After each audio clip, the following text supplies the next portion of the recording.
Story time. You want to hear something weird? I got something weird for you. I met a gentleman in Idaho. The guy telling me this story, I met him at the truck stop. First thing you gotta realize, his dad was really well off. No one really knew, though, how he got his money. Some people speculated it was through illegal activity. Some people speculated that he had made it big on the stock market. And other people said that, he had a side business that he didn't tell anyone about. All sorts of different rumors about him. And he never would divulge how he got the money. Until literally, he's on his deathbed. He's like 4 days away from dying. And he's talking to his son, the guy telling me the story, who at the time was, I think, 20. And this is what he told him. His dad was really big into collecting knickknacks and weird things. And he had a lot of feelers out there through a lot of other collectors and stuff. Always looking for some new weird stuff to add to his collection. One day, one of his friends mailed him a wooden prop for a hand, like an artist would use, where they could bend the fingers how they want, and it'll stay in that shape, and then you can draw it. So like a little prop hand. But it had this weird writing all over the back of the palm, and it had writing on the palm, and it had writing on the fingers. It was some, it looked like just symbols to him. He didn't know what it was. And he kept it in his house as a cool little trinket for a couple of years. One day, he makes a friend who's a bit of a more educated, scholastic type.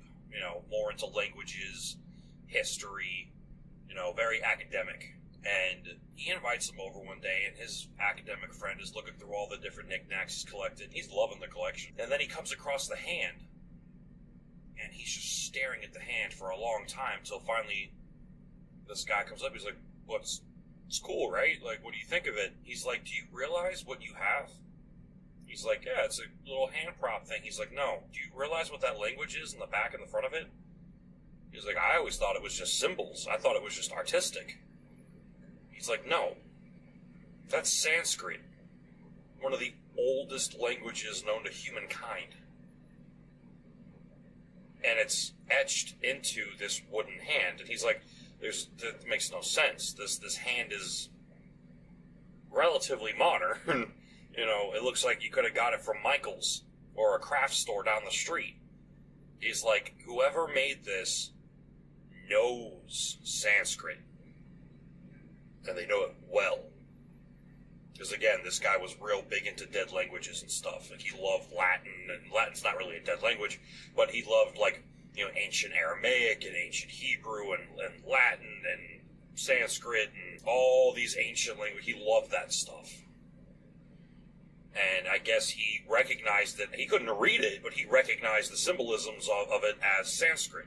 This guy goes, when I leave here after we have dinner and everything, do you mind if I take this with me back to my job? I would love to research it and figure out if I can figure out what it says. If it's just symbols that look like Sanskrit, or if it's actually Sanskrit. He's like, yeah, sure, take it, I don't care. He's like, I got it for, free, so just bring it back. Now, again, this guy was an academic, so I believe he worked in some form or fashion of a college. I don't know what college. But he worked in a college. I guess he was like a professor or something. I don't know. Or a historian. I don't know what his job was exactly. Neither did the guy telling me the story. But a couple of days later, this guy calls up the guy who's telling me the story. His dad, he calls him up. And he's like, I translated it. And he's like, oh, so it was Sanskrit. And he's like, oh, it's Sanskrit, all right. And I think I translated what it is. And he's like, okay, what is it? He said, this item is apparently cursed, but it gives blessings. If you break off a finger and make a wish, your wish will come true.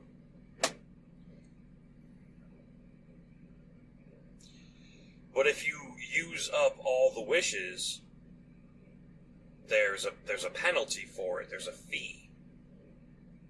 And he said he hadn't finished translating the whole thing yet, but that's what he's made out so far. So he's like, all right, cool, if you're done with it, can I have it back? And he's like, well, I'm not done. And he's like, all right, well, okay. Shortly after that phone call, dude goes missing. The academic guy goes missing. No one really knows what happened to him or where he went. His wife and kids don't know where he went. It's like he just up and left. Like that, almost it seems as if it was the night of the phone call. Just up and left. The guy who gave him the hand contacted the college and was like, I understand he's missing and everything, but he had a collector's item of mine. I would like to get it back. Because of course the cops came to him and asked him questions like, was the last time he talked to him? Was he acting weird? And anything like that. And he's like, no, everything seemed normal, whatever. He was doing something with a thing I had given him. He didn't have any enemies that I knew of. Everyone liked him.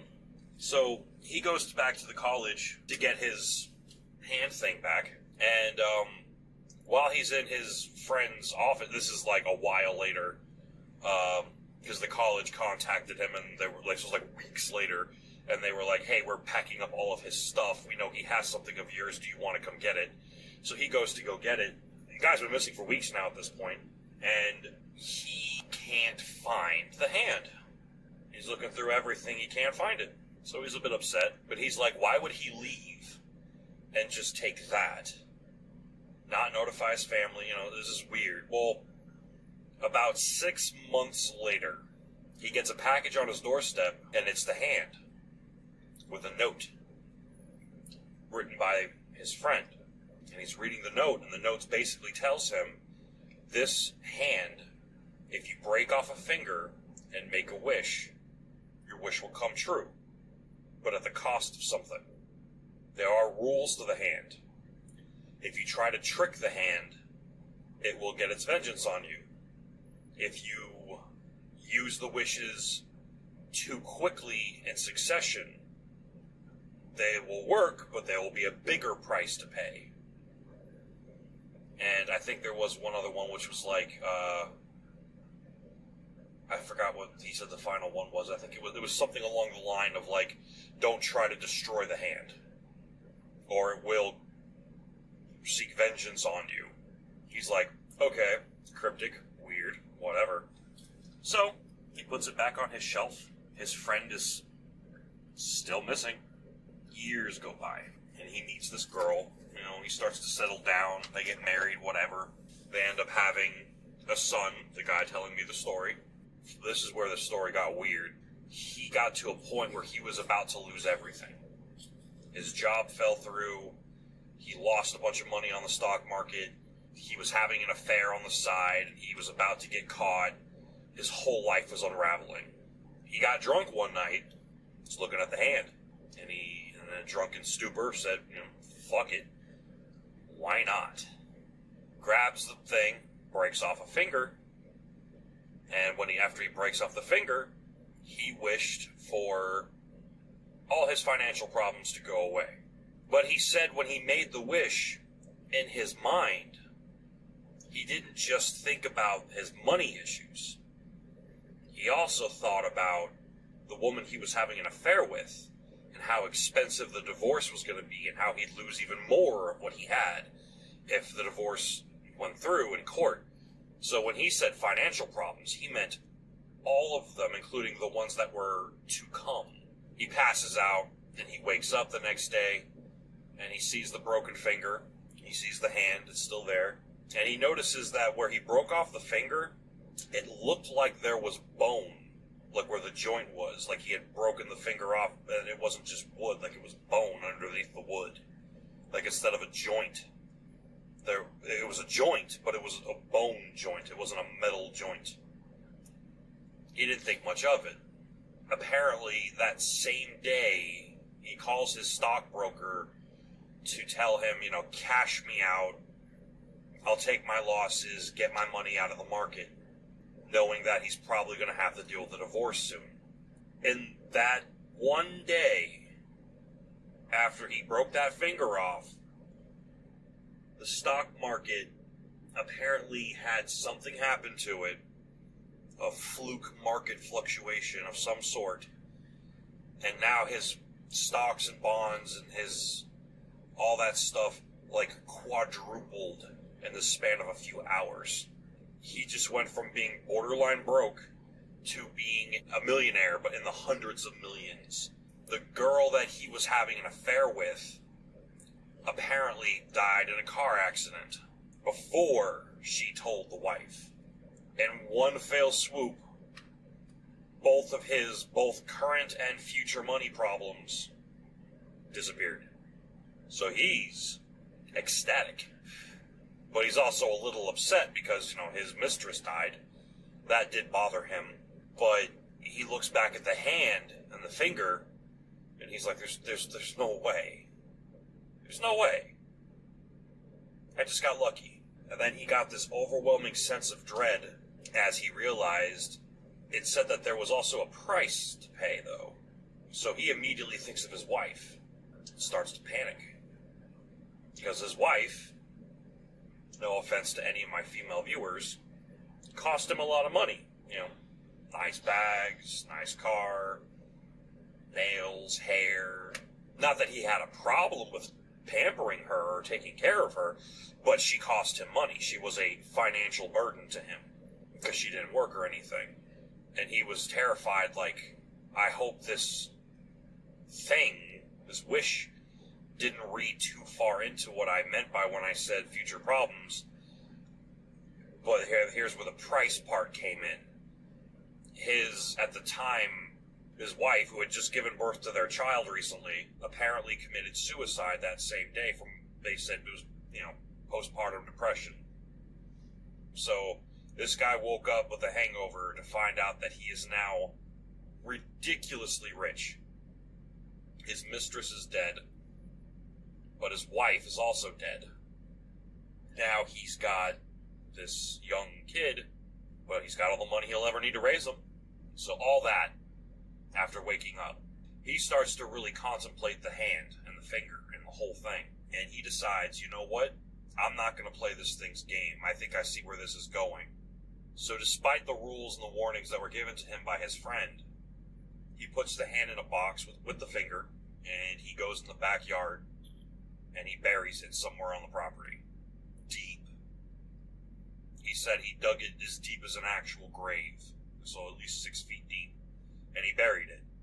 Fast forward 10 years. Kid's 10. He's still extremely wealthy, but little weird odds and ends start happening. He started to become an alcoholic, night terrors, very neurotic, very paranoid, and he kept having these horrible dreams of a being with a wooden hand reaching for him. And it got worse as time went on, and by the time his son was 15, so now we're 15 years in the future, the dream had evolved into a full-fledged, just unwakeable night terror of him running from this being with the wooden hand until suddenly he started having dreams of the wooden hand reaching for his son, who was 15 at the time. And this being in his dream kept telling him the warning that his friend had sent him about don't try to trick the hand, don't betray the hand, like, don't mess with me. Basically, it was kind of like a warning of once you start this, you better finish it. But he refused. And he got worse and worse and worse. His life was miserable. And eventually the fun started to go out the window. He didn't lose all the money. He was able to put money away for his son, so his son was basically set for life. His son was, I think he said something around like $50 million or something like that. He stashed away for his son. But it was all still in stocks and bonds and stuff. It wasn't like cash. By the time the son turned 20 and his dad was about to pass away, his dad had Alzheimer's, a million different medical problems. He had lost all his fortune. The only thing that was really left was what he left his son, and what he didn't realize is when this guy telling me the story, when his father passed away, that nest egg that his father had set up for him was worthless by the time he died. He cashed the whole thing out for like $150K. Like, it was belly up. It was useless. It had lost all its value by the time he died. Now, the guy telling me this story was easily in his 40s, but he told me that on his 21st birthday, he got a mysterious package with no return address, no postage, nothing. It was just a box on his front doorstep, and it was the wooden hand with only 4 fingers. So I asked him, like, did you mess with it? He said no. I'm like, you didn't destroy it, did you? He's like, no. I'm like, what did you do with it? He's like, I haven't touched it. It's sitting in my house. I don't know if he was blowing smoke at my ass or not, but I told him if I was you, I wouldn't fuck with that hand at all. I would give that shit to a church and have them burn it or something. I don't know. The guy who translated it was never found. He disappeared in like the 60s, I think. That's a weird one. Do I believe it? I don't know. Cool story? Definitely. He did confirm, though, that he said that the only thing he thought was weird was there wasn't a finger in the box. Just the hand with the 4 fingers left. The finger that his dad broke off and put in the box when he buried it, according to what his father said. But again, his father was also riddled with Alzheimer's and a million other things. So he could have been tripping balls for all we know. He was on medication. I don't know. But I thought it was interesting that he mentioned that there was just the hand. The finger wasn't there. So who the hell dug it up? Why was the finger missing? I don't know. That's weird. Because according to what his father said, when his father was on his deathbed, he didn't even remember where he buried the damn thing. He just know he buried it 6 feet deep. That's one for y'all. Hope that gave you your spooky story kick for the night. If you're listening to this while you're driving, hope you have a great night. Drive safe. If you're watching this while you're driving, get off your fucking phone. Have a great night, y'all. Story time. If there wasn't already enough things to be terrified about in the world of spooky stuff on the road, let's throw in something new. Something that you were guaranteed to encounter as a driver. Something that you cannot escape. I don't care where you live, it is inevitable. The mist. Imagine this. You're driving and a thick fog of mist rolls through. Most people, they slow down, maybe they'll pull off the road. But what if I told you that some drivers, they will not pull over in the fog? Apparently, there is a creature in the mist that specifically has a penchant to go after truckers. So, I told a story a while back about the ghost semi or the spirit semi that you'll see it coming down the mountain. It'll bring its exhaust is basically like emitting the mist, and everywhere it drives, it brings a wall of mist behind it and whatever. But there's another mist related story of I don't even know what you'd call it, a phantom, a ghost, spirit. But basically, this gentleman told me that one day he was driving through the mountains, and he was really tired, which is already a big no-no, but he was really tired, and he's cruising through the mist. He's going slow. He's doing like 48, taking it easy, but he said it was thick. Like, you couldn't see 20 feet past the front of the truck. It was late at night, though, so he knew there wasn't a lot of traffic. While he was cutting his way through the mist, he could swear to God he saw someone on the side of the road. Not that big a deal. People are still walking on the road, hitchhiking, whatever. But the problem was every time he started to get zoned out or remotely comfortable with the speed he was driving through the mist and all that, he would see this person just appear on the side of the road with white eyes. A white person, a white guy, very pale, wearing what he said looked like, he thought it was a hoodie, but it actually was more like a cloak. It was a gray cloak that almost perfectly blended with the mist. At first he thought nothing of it, because, whatever. But after he saw it the second time, the third time, the fourth time, the fifth time, and so on and so forth, that's when he started to panic. Because apart from seeing the same guy on the side of the road again and again and again and again, he noticed that the street signs started repeating. The exit signs started repeating. And he stopped seeing any other traffic on the road. So he doesn't know what to do. He's just riding it out. He's freaking out. He's just driving, and he keeps passing the same guy. And after he'd pass him, the street signs would loop again for like 10 miles, and then he would come back to seeing that person. So after what he said felt to be about his 15th, 20th run through of this, he decides, I guess I need to pick this person up. What other option is there? So he passes the guy one more time and kind of makes a mental marker of where he is. Because again, it's so foggy. He said you could have worn around naked in this fog and basically taken a shower. It was so thick. He knows he's coming up on the person again. He pulls over before he gets to the person. He doesn't get out of the truck. He just stops, flashes his high beams, and about a minute later, he hears a knock on the passenger door. So he leans over, pops it open for him, and this guy crawls in, sits down in the passenger seat, and sure enough, he's wearing a gray cloak.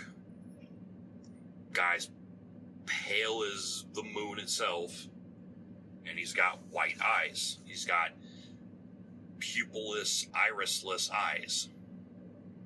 So he looks at the guy and he's like, did I die? Are you death?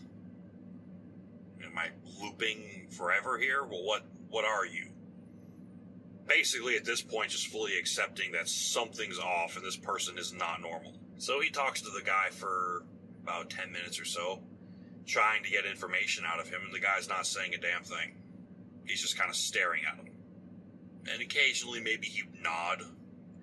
Like when the guy asked him if he was death, he shook his head no. When he asked him if he had died, he shook his head no. When he asked him, are you here to kill me? He shook his head no. So he just starts driving again. And he asks the guy, he's like, is there somewhere I can take you? Is there a reason that you've trapped me in this to force me to stop, pick you up? Guy shakes his head yes. So at this point, he's starting to catch on that dude doesn't talk. Now, he does notice that now that the guy is in his truck, the signs are changing. He's actually moving now. But again, still driving through extremely dense fog as he's going down the mountain. At this point, he just kind of accepts, like, all right, well, here we are. So he starts talking to the guy.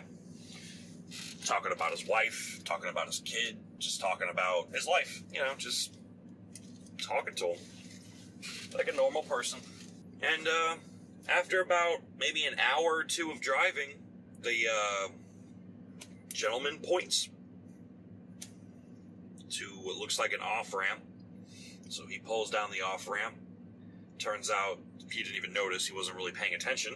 Turns out there's a truck stop. So he's like, oh, is this where you want me to drop you off? The guy nods yes. He pulls into the truck stop. What's weird is it's unlike any truck stop he has ever seen before. It's got the layout of a truck stop.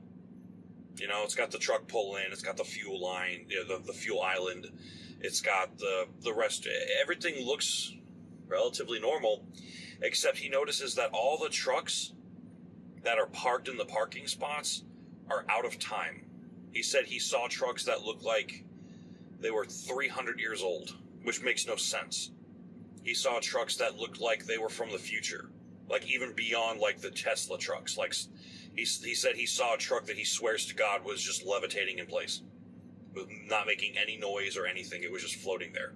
So he asked the guy, what now? The guy just smiles at him, gets out of the truck, and as he's getting out of the truck, he just waves, like, bye, and walks into this truck stop. Now, my dude that was telling me the story had the presence of mind to not get out of the truck and not park and not fuck around. He just left. He drove for about another hour, and the fog just disappeared. Like, it just cleared up immediately. It was like he just drove out of it like a cloud. He just drove out of it, and it was gone. He could still see it behind him. It didn't, like, disappear, but he was out of it, and he just drove on, and he doesn't know what happened. He said he wasn't He was tired, but not exhausted. He doesn't take any prescription strength meds. He wasn't drinking or smoking or anything like that. He said he doesn't have any explanation for why, what, or anything. And the weird thing too is the guy he picked up when he dropped him at the truck stop, he only drove him about 60 miles before he got off. Well, he only had him in the truck for like an hour or two. That was it. And he just drove safe and cruised at 45, 48 miles an hour and kept his fog lights on and just cruised. Now that one's not exceedingly scary or exceedingly weird, but it does make you wonder. There's a lot of lore out there involving fog and mist. The Native Americans had their own theories about it. There's a lot of other cultures that believe that the mist was actually a portal to another world, or that it was the byproduct of the portal to another world. Who's to say that we've just never really paid enough attention because we can't see, what's actually going on around us when we're in the fog, when we're in the mist. I don't know. What do you guys think? I think it's definitely a cool story, but what do you think he encountered? What do you think it was? You think it was an angel, a demon, a interdimensional traveler? Or do you think maybe he was just tripping balls? I was waiting for him to tell me at the end of the story, then I woke up and I was behind the wheel on the side of the road, and they're like, oh, so you fell asleep on the side of the road and had a weird dream. Okay. No. He drove out of it, and he still drove the rest of his shift. He drove the rest of his whatever, and I would probably need to pull over and have a minute to, rethink everything if something like that happened to me, but he just kept driving. All right, well, if you're listening to this while you drive, please drive safe, and if you're watching this while you drive, get off your fucking phone. I got a story for y'all that I have never told before, because I was afraid people would think I was crazy. Kind of realized I don't know why I haven't told this one. I really don't give a shit if people think I'm crazy, so I actually have a story that I've never really told because I thought I was just tripping out. Turns out I wasn't, because I got in touch with an old buddy of mine, and I brought up this, he brought it up, actually. He kind of confirmed that he saw something similar in the same area that I saw something weird. So I figured I'd tell the story. Back in, I want to say 2004, maybe 2005, I was young, still living out in Leesburg. When I lived out in Leesburg, Florida, originally, it was all abandoned orange groves and Florida overgrowth. Just weeds, natural trees, abandoned wheat fields, and orange trees. So we had a lot of wildlife out there. We had a lot of weird things out there when I first moved there. If you go to where I used to live now, it's surrounded by houses. It's suburbia now, which is a real shame. But you had this hill that you would go down, surrounded by overgrowth and everything, and there's just, when it flattened out, the asphalt road would end. Right where it ended to the right was my house. It was on about an acre and a third of land. Had a massive oak tree on the land. It's beautiful. I miss it. You ever feel homesick for a place you can never go back to? It sucks.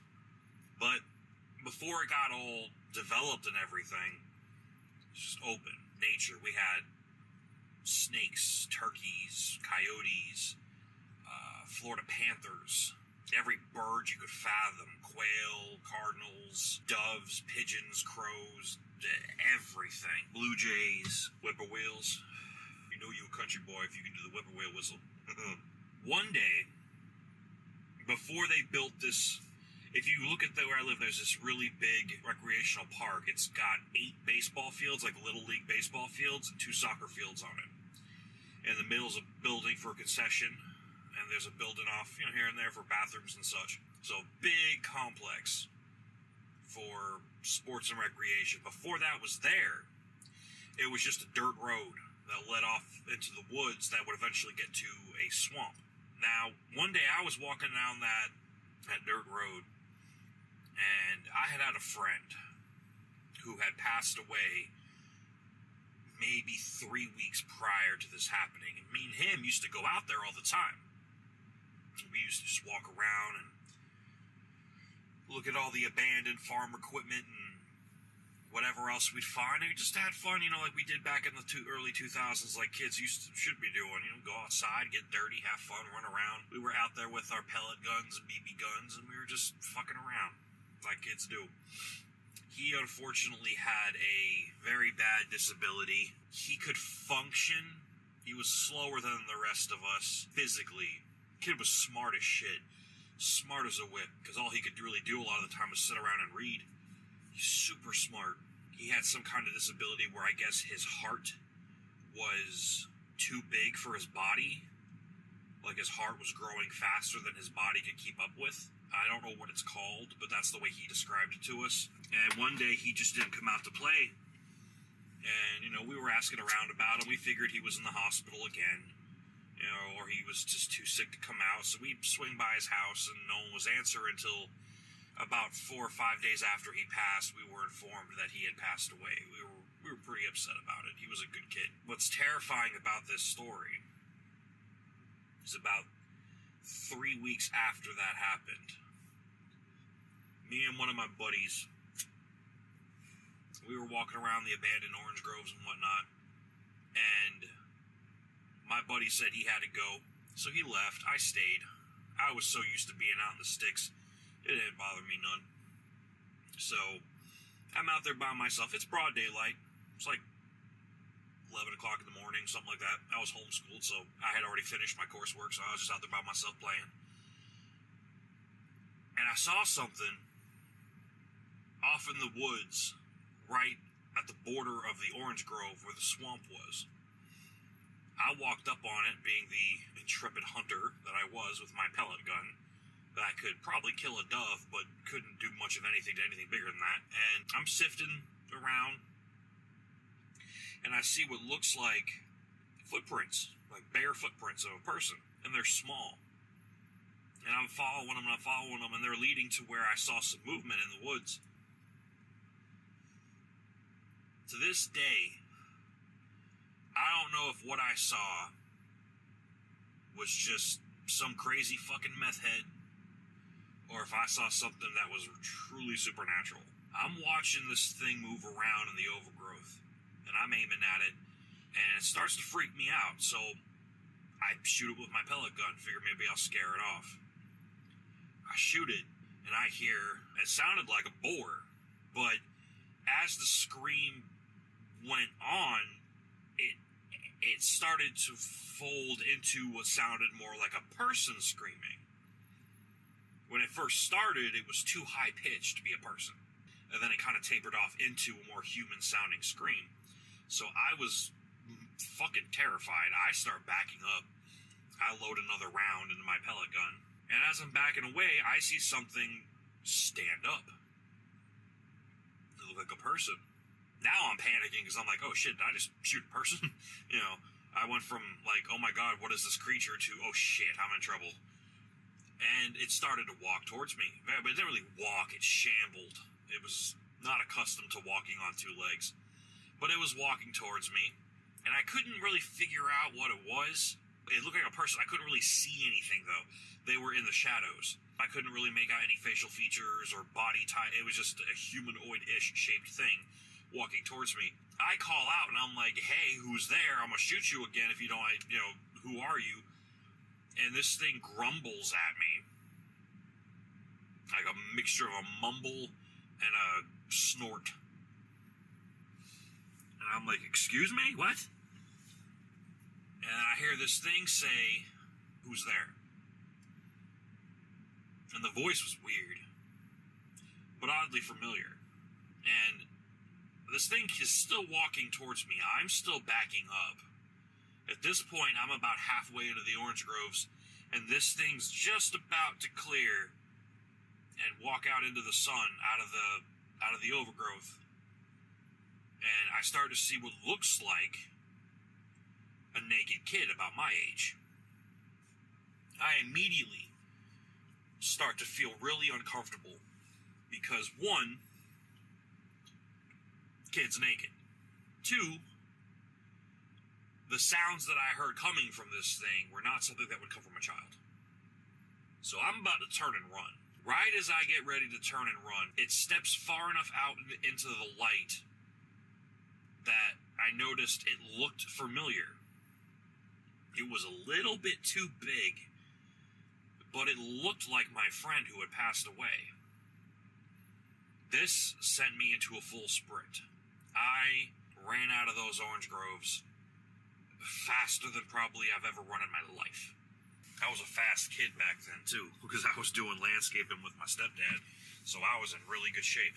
So I was hauling ass. I'm about a good solid mile from my house. I finally make it to the dirt road. And I hear this thing behind me. Hello? Who is it? Are you there? And it sounds like my fucking friend who died. Now it sounds like him. Just a tad bit deeper in voice, though. And now, I'm not going to stand here and say it was a fucking skinwalker or some shit. It could have very well just been a homeless dude stuck in the woods, or someone. There's some weird shit going on in Leesburg, Florida, let me tell you. It could have been a number of weirdos out there. But it does creep me out how much it sounded like my friend, and the way that it talked. But the voice was just wrong. What really freaked me out is when I finally hit the fucking dirt road that was mostly pretty solid and compact and flat. I was able to go full tilt, and I was running as fast as I could.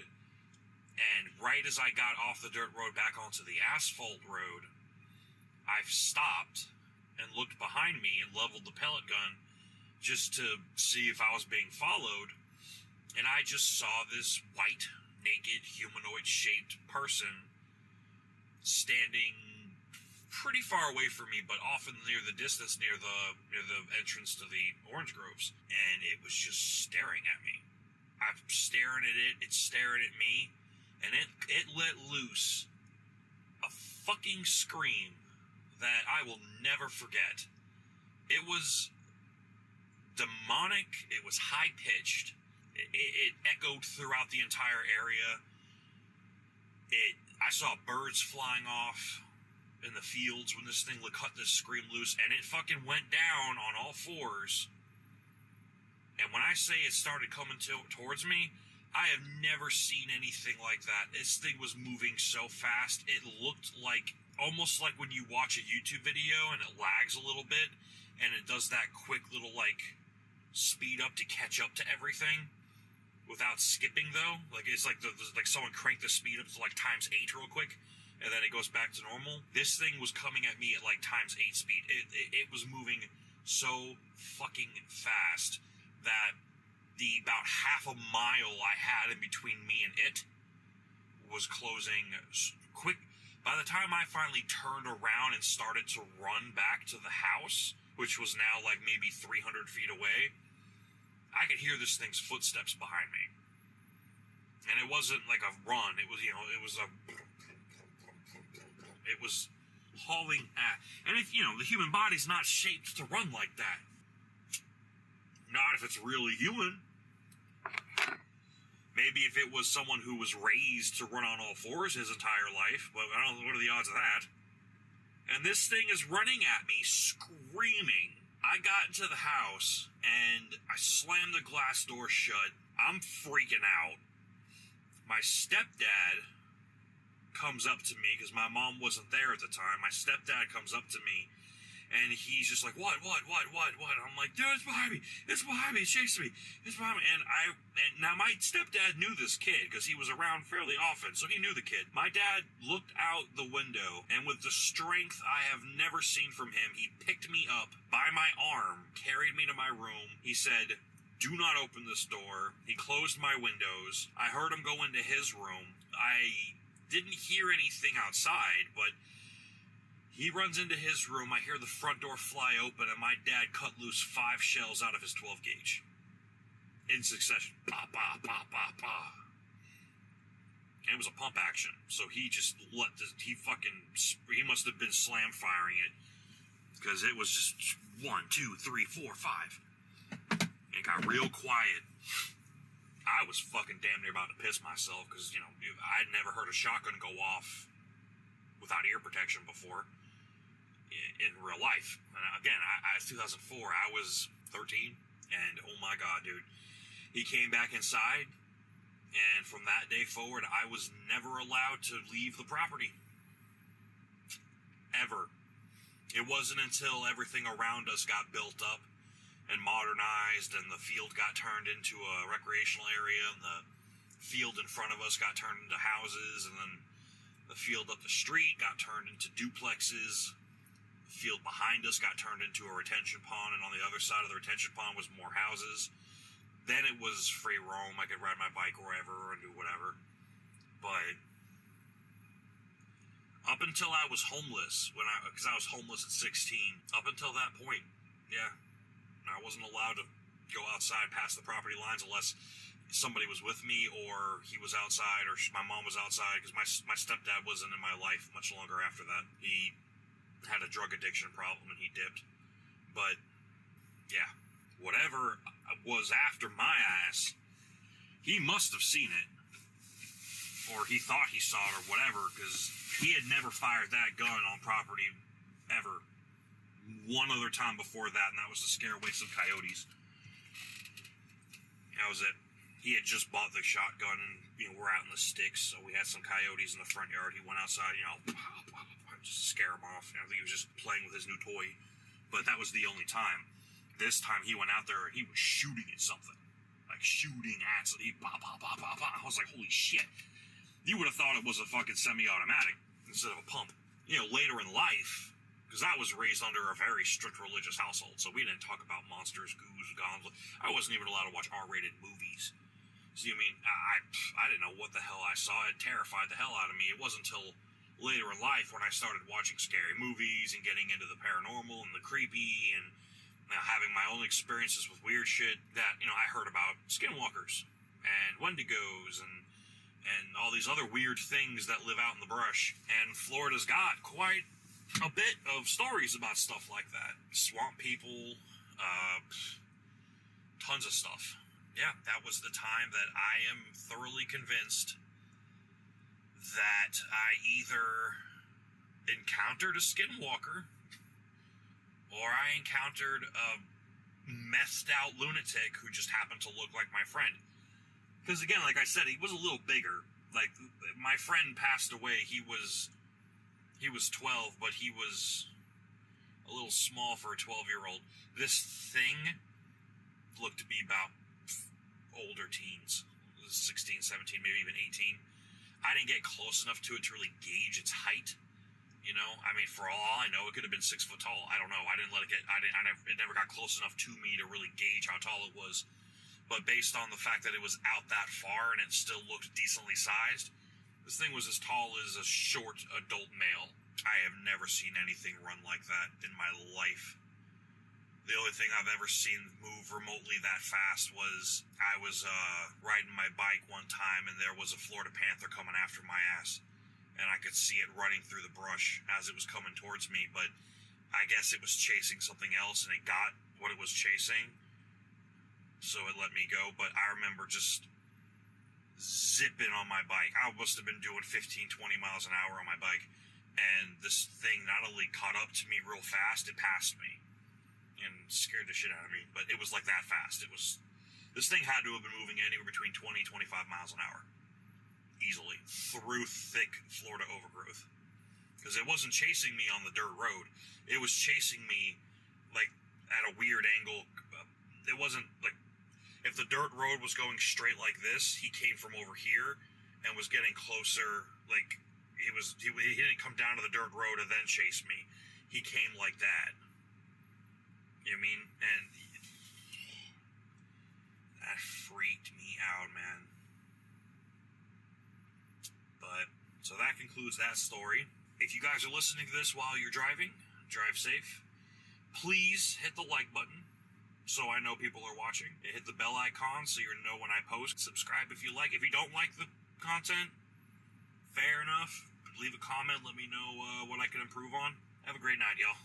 Check this one out. I met a gentleman while I was hanging out at a Petro in Mississippi. And I watch a YouTube channel called Mindseed TV. If you like the creepy stuff, highly recommend you check them out. But I'm watching it, and I'm standing in line, and I'm just like casually kind of watching it. I got my earbuds in.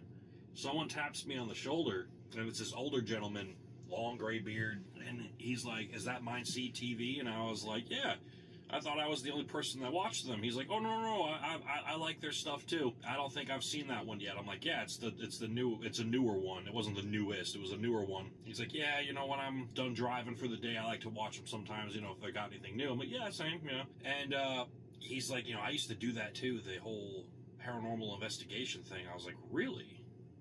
And me and him started talking about it, and I told him, like, well, I actually have a YouTube channel where I tell spooky stories that I pick up on the road from people, just everything from cops, waitresses, truckers, whatever. And he was really interested. He's like, well, if you want to hear one, I'll tell you what made me stop doing the paranormal investigations thing. And I was like, all right, yeah, sure. So there's a little bench.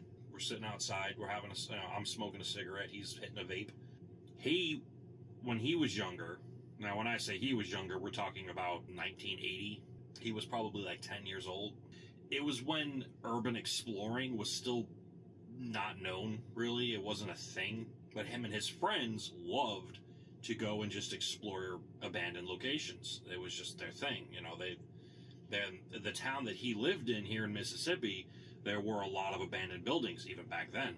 I've driven through there, and I know what he means. There's abandoned buildings everywhere. And he was talking to me about how they had, there was one, they had pretty much done all the ones in the town, so they wanted to go to something different, and there was one that they hadn't checked out yet. It was a small house, but it was like off a dirt road on private property. Now, they built a different house somewhere else on the property. So they were like, we can't really do this because, like, the abandoned house is with right out the front window of the newer house. If we use flashlights, we'll get caught. So they kind of just shot the idea down. But later down the road, when he was like 18, so I would say almost 1990, urban exploring was kind of like a niche group. And him and his friends, again, for their high school graduation, were like, let's go on one more urban exploration. And they planned to go to that house because now the house was still abandoned, obviously, but the other house, the newer house across from it, was no longer occupied. It was up for sale. So they were like, this is perfect. We can get on the property. We don't have to worry about whatever. Didn't work out. Started pouring rain. They ended up just going to a graduation party instead. Now, when he was in his mid-20s, he got really big into videography. So he had a camera and all that stuff, and he wanted to, just for fun, try filming a scary movie, like a little scary video. And a couple of his buddies were still in town. Some of them had gone off to college and moved out. He still had a couple friends, and they were like, yeah, what about that house that we kept talking about going to? We never ended up getting around to it. And he was like, yeah, that's a good one. So they drove past it during the daytime to see if the property where that abandoned house was, if the house across from it was owned or not. Turns out it wasn't. It was either still up for sale, or whoever moved in, moved out, whatever, but the for sale sign was still there. So they decided, let's do it. This time everything worked out fine. Now, they had a buddy who was into special effects. He went to the house and he set up fishing line to have like doors open and have cabinets open and stuff like that. And he was his job was to stay off camera, and because the video quality back then was terrible, this is like the mid-90s, I think, to stay where we can't see you on camera and pull the string and no one will know the difference. So that was the plan. And they go through the house and they do this, it's all dramatic, and it's him and two other friends. So he's got the camera, his two friends got flashlights, and they're the investigators. And they go through the house and they pretend to be scared. And he said his friend did a really good job because they didn't know what in the house was rigged to move or creak or open or whatever. So in a small way, their reactions were genuine. It was creepy. It was a slightly dark. It was dark outside. There was a slight cloud overhang, so there was occasional thunder. It was perfect. It was perfect. And, you know, the guy would, you know, pull the string and a door would open, and they didn't know that door was going to open, so they were like, oh my God, you know, it was good. It was, you know, a nice little attempt at a little, you know, B-rated horror film kind of thing. But after, like, you know, futzing around in the house for like, you know, 2 or 3 hours, they wrapped it up. They were, you know, getting a kick out of it. They go back to their trucks. They had some 6-packs in the coolers. They're drinking beer. And this is private property, but no one's coming out here to check it. The nearest neighbor is like 2 miles down the street. So they're just sitting there in the driveway in between the two houses. The abandoned, like old abandoned house, and the newer house that had been up for sale for years at that point. And they're sitting there in between, and they're just drinking beers and chilling and rewatching the footage, and they're laughing and joking and clowning, you know, giving the special effects guy props for, you know, rigging everything up so well. And they're talking, you know, they're like, oh, this is going to be a hit, you know, we could show it at like the high school reunion or whatever, I don't know, but that kind of stuff. They're shooting the shit. But one of the guys is like, hey, why don't we check out the new house, see if it's unlocked? And they're pretty drunk at this point. All of them are pretty wasted. You know, he said they each killed like a 6-pack and a half each. They walk up to the newer house. Turns out, of course, it's locked. And they walk around the house. They check in the windows and whatever. And one of the guys notices that there's a board on the bottom of the house that you can slide to the side.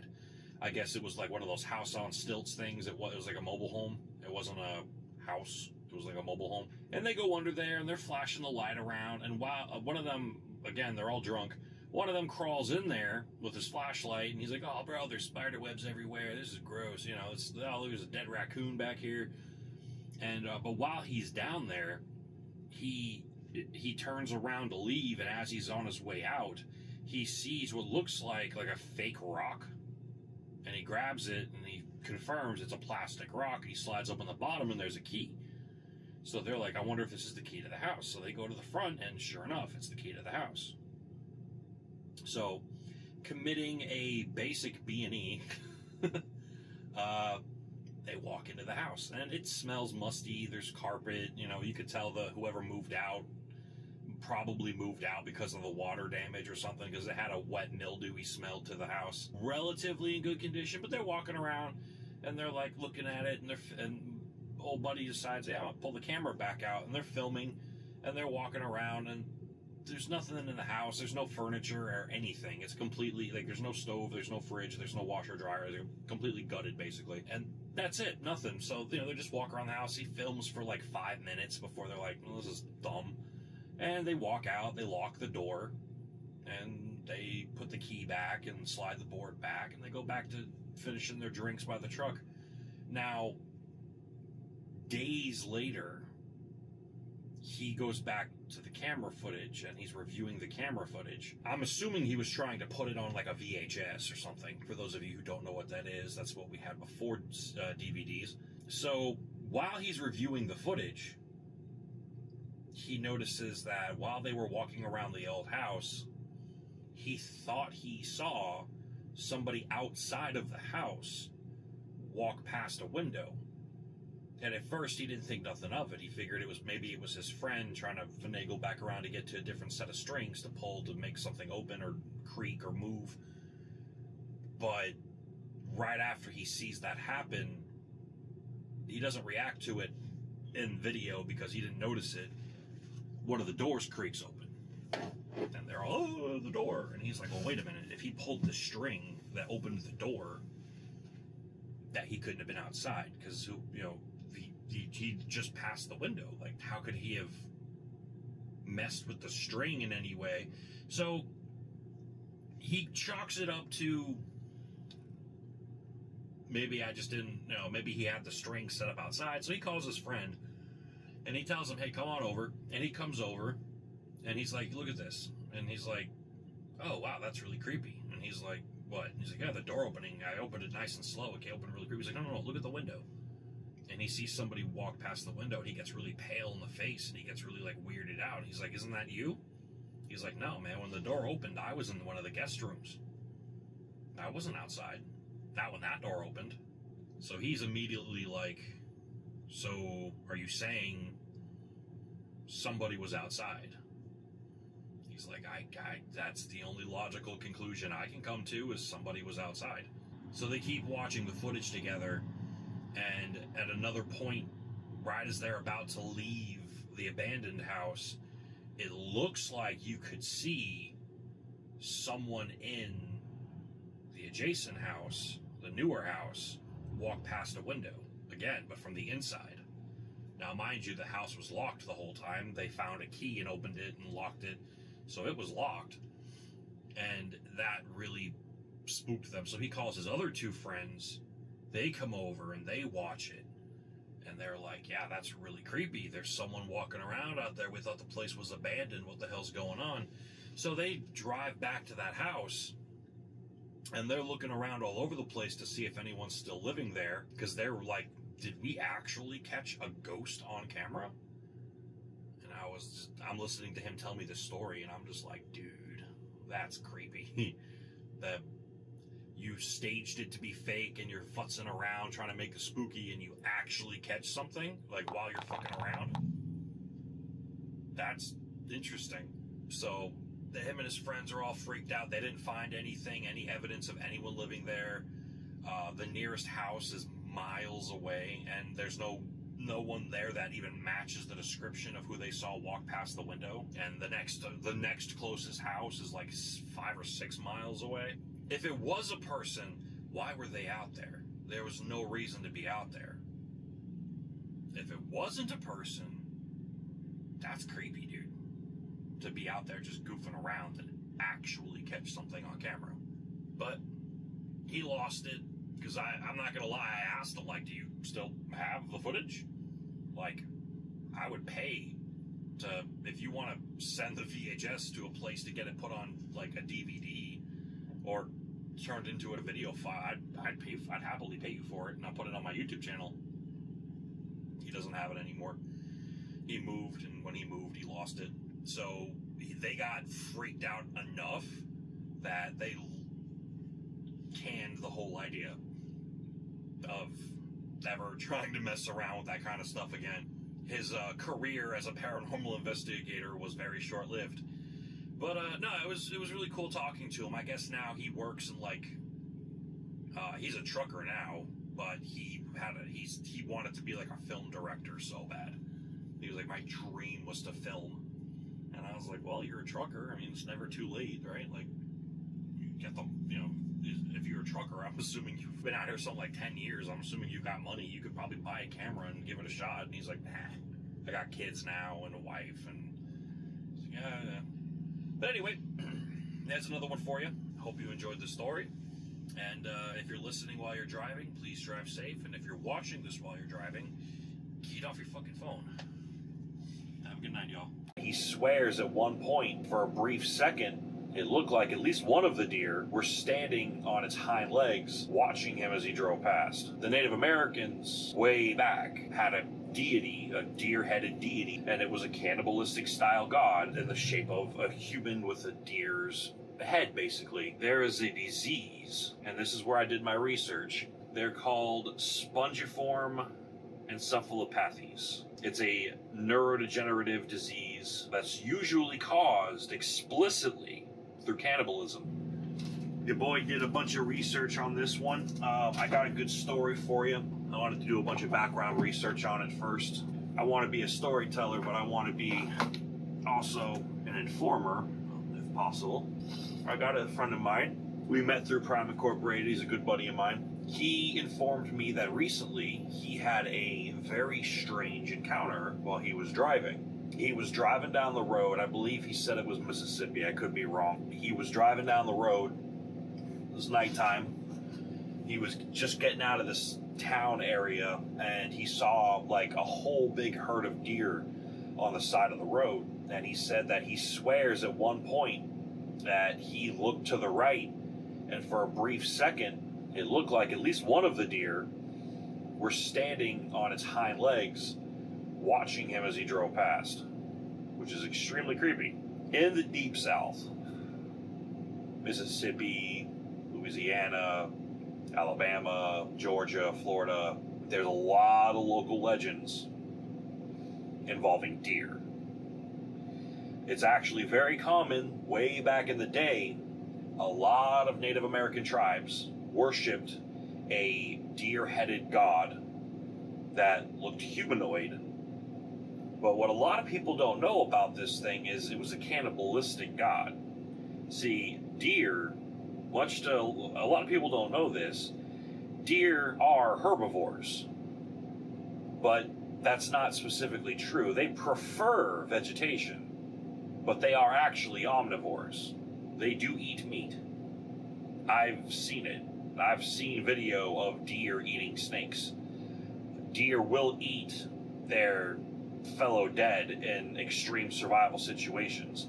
There was a body farm. For those of you who don't know, a body farm is a farm where they keep human bodies to watch them decompose as a way to research the decomposition of humans for like CSI and for science reasons.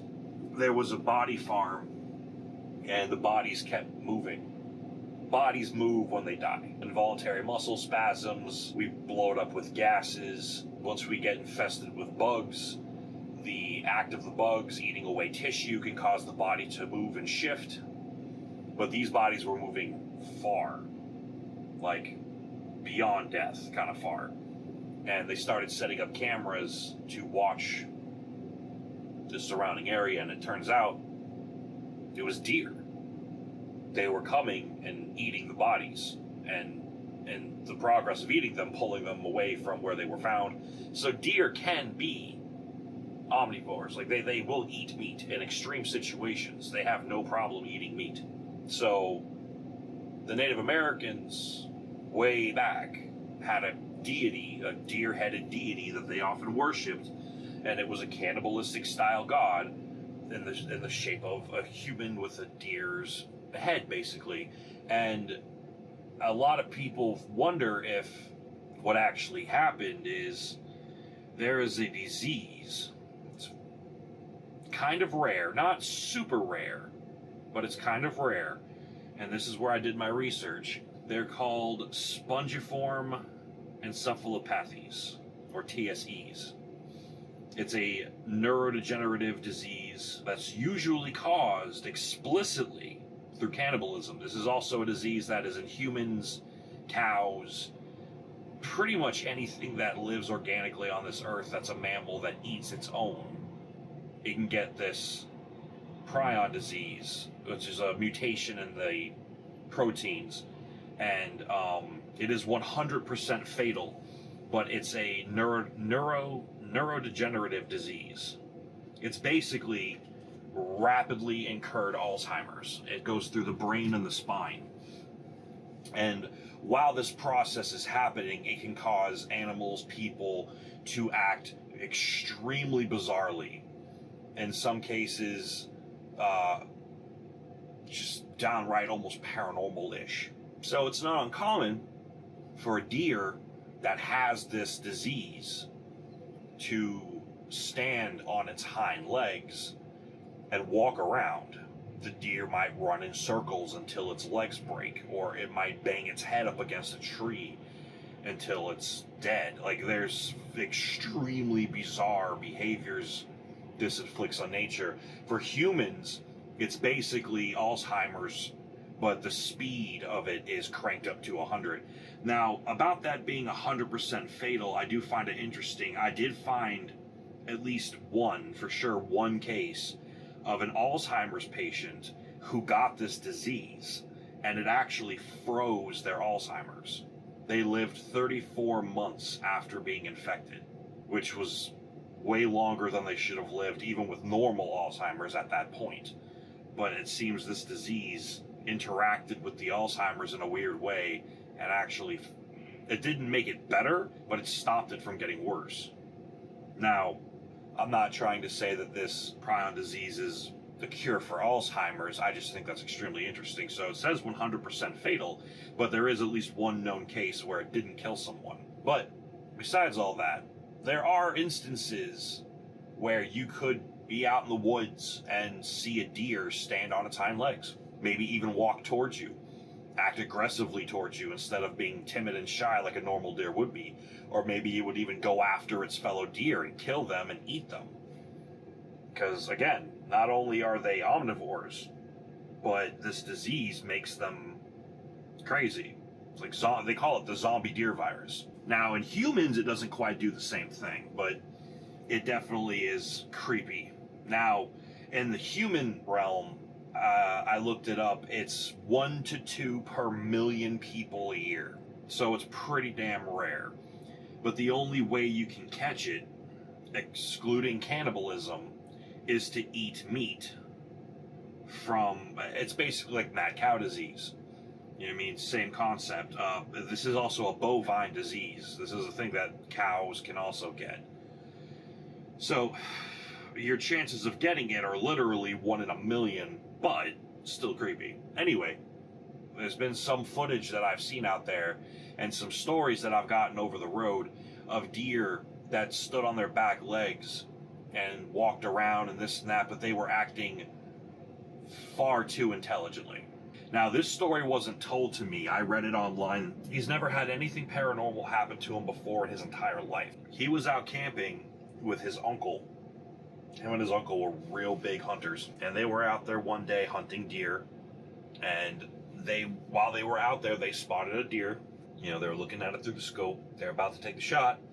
Right before they actually pulled the trigger on this deer, he said it looked him in the eye through the scope like it knew exactly where he was, and it stood up on its back legs and started to walk towards them. Now, the deer looked completely healthy. Most of the deer that I've seen that have this virus that I was just telling you about, they look rabid. Their eyes are glazed and or cataract and just dead. They usually have foamy blood coming out of their mouths. They'll have lots of wounds on them from self-inflicted, harm from them just being crazy. You can tell that there's something wrong with the deer by looking at it. This deer looked perfectly healthy. So it makes you wonder, though, a lot of stories out there of, like, whenever you hear stories from the Native American standpoint about skinwalkers, they usually take the form of a deer or a humanoid body with a deer head. And it makes me wonder if maybe a lot of the lore that we've heard out there about skinwalkers, at least from the Native American side, were actually just infected deer.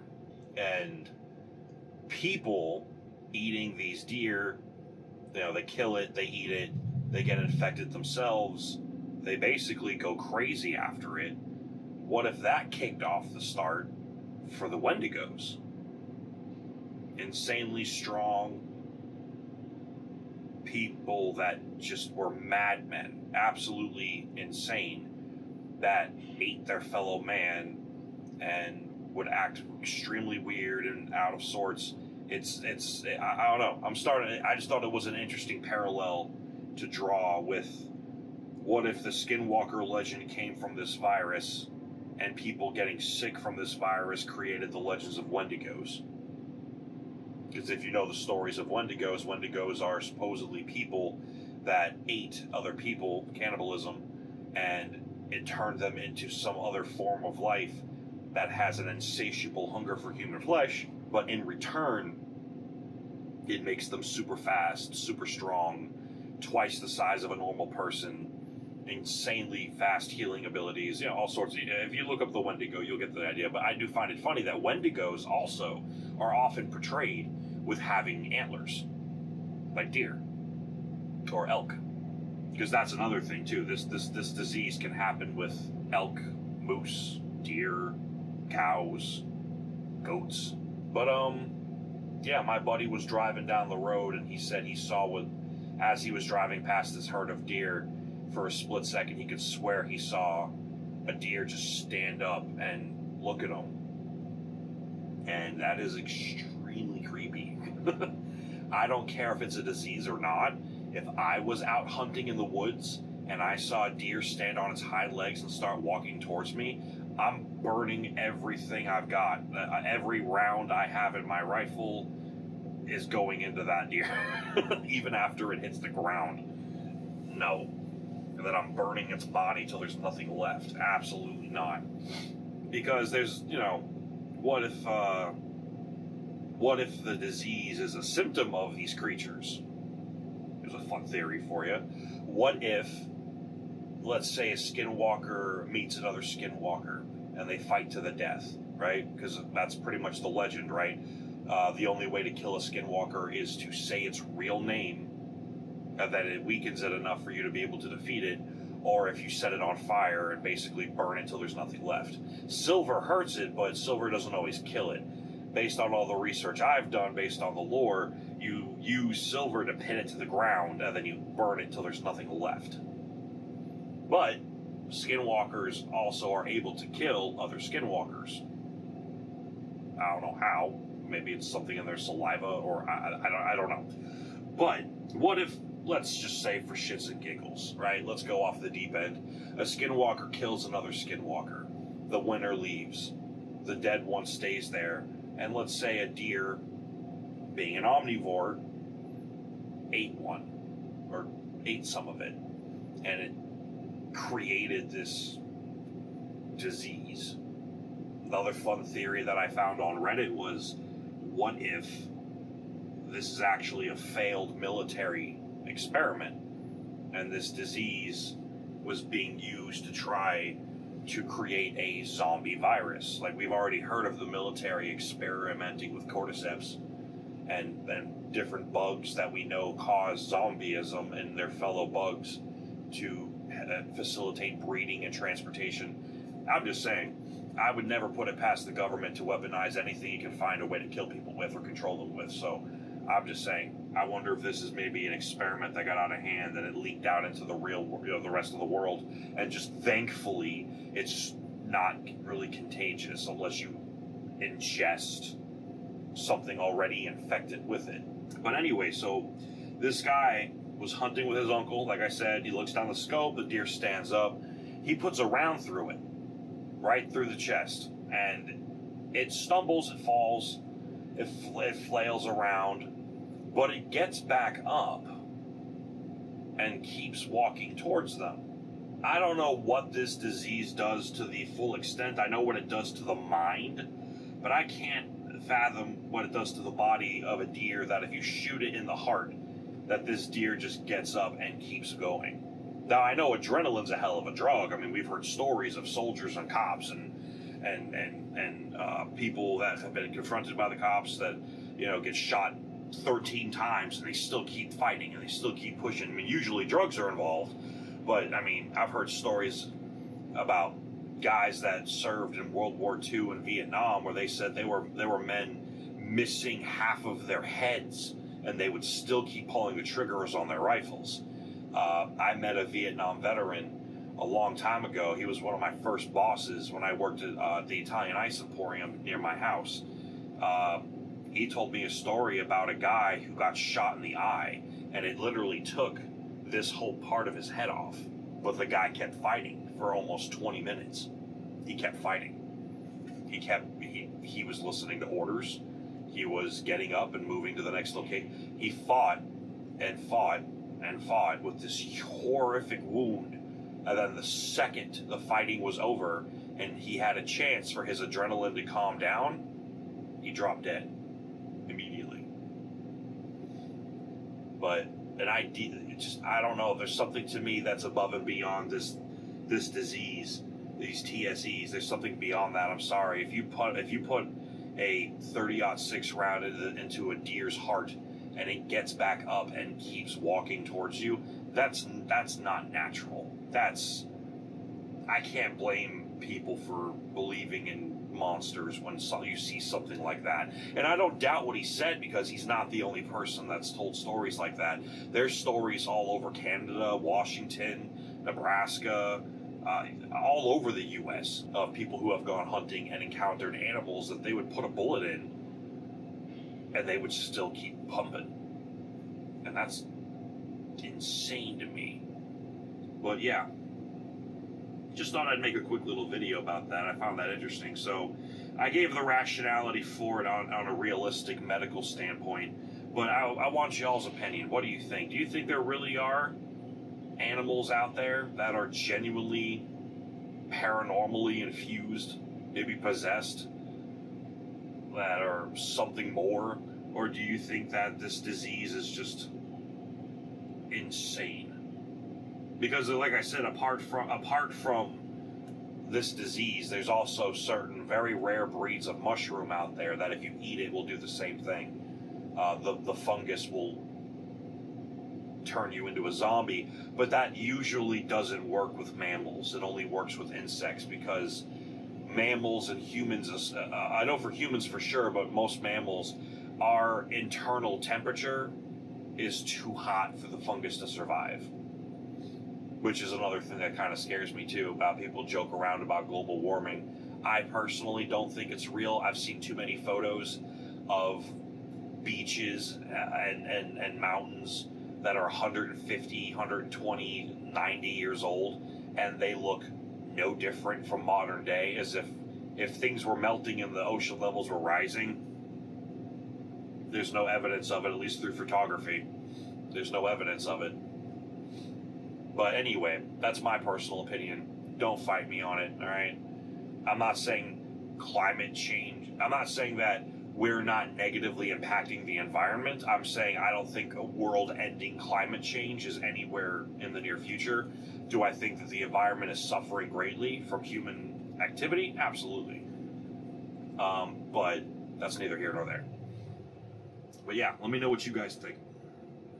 Because I heard a theory about, like, what if the global temperature rose 2 or 3 degrees and it stayed there for a long time.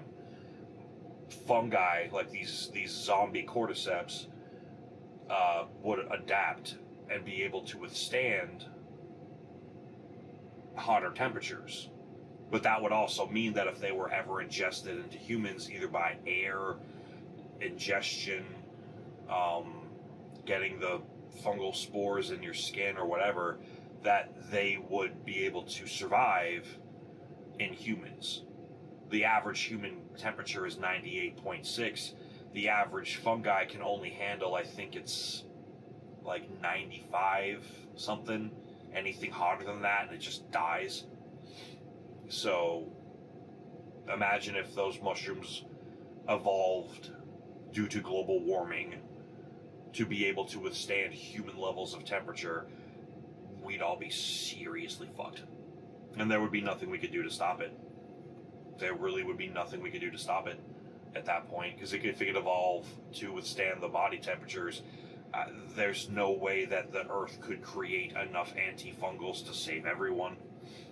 And granted, it would kill everyone pretty quickly, but for a period, it would be a zombie apocalypse. There would be people running around, violent, insane, self-harming, throwing themselves off bridges, trying to bite people. It would be a zombie apocalypse. There's multiple scientists and multiple environmentalists who have talked about this. Not that they think it would ever happen, but it could happen, and that's horrifying. Or if nothing else, it would become like a Last of Us kind of thing, where people would just be consumed by fungal life, and they would become brain-dead carriers of these spores. Now, that's, to me, even more horrific. But yeah, just wanted to make the video. Let me know if you've ever had an encounter with an animal. I know I've told my Skinwalker story, and it sounds nothing like any of the stuff that I've heard from the Native American side of things, anyway. Unless what I encountered wasn't a Skinwalker. Again, it could have just been some random kid high off his ass on bath salts, naked in the woods, that looked just like my dead friend, chasing me down. What are the odds of that? Probably less than it being an actual paranormal creature, in my opinion. But it was Florida, so who the hell knows? Florida's got a lot of paranormal stuff. A lot of cryptids, a lot of monsters, creatures, spirits, ghosts. A lot of stuff in history comes from Florida. You mean that deep south area I mentioned earlier, that Mississippi, Louisiana, Alabama, Georgia, Florida, that little swath, a lot of crazy stories about creatures, monsters, ghosts, witches, cults, all that crazy stuff. We got it all. We got it all. But yeah, I'm gonna end it here. Just let me know what you guys think in the comment section. I found this to be extremely. It was fun researching it. Well, not fun. It was fun in the sense of like it was educational, but it was also horrifying to know these types of things exist. But yeah, if you're listening to this while you're driving, drive safe. If you're watching this while you're driving, well, you're an idiot. You shouldn't be watching your phone while you're driving.